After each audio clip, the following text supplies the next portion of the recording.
That was an amazing thing.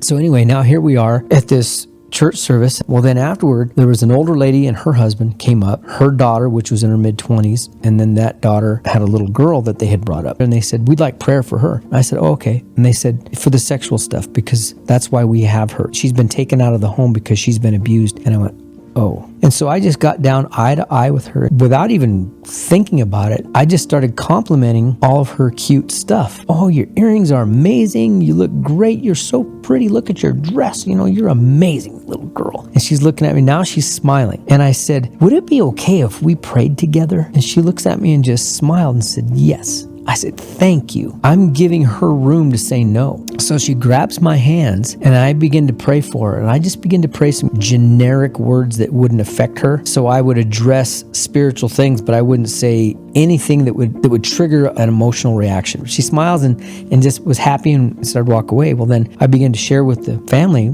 story that I just shared about my parents. And when I said the word forgiveness, all of a sudden the girl over here said, how did you do that? I mean, angrily. And I looked over at her and she's rolling in tears.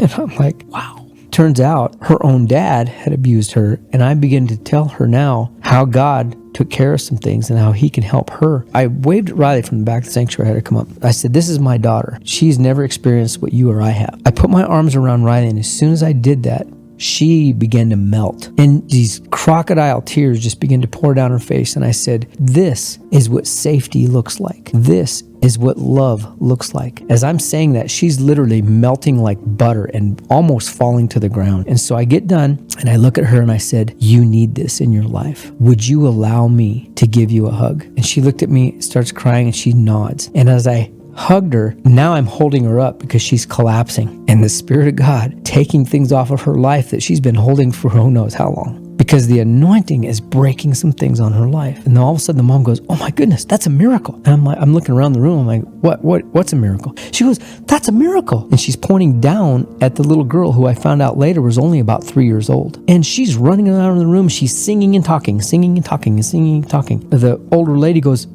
she hasn't spoken since we got her 9 months ago. Well, then the little girl goes over to the pastor and grabs the pastor's leg and hugs him, just gives him a big hug. And then she comes running over to me, grabs my legs and gives me a big hug. And now the older mom that had him, she's bursting into tears. She goes, she's never done that. Something broke for this little girl.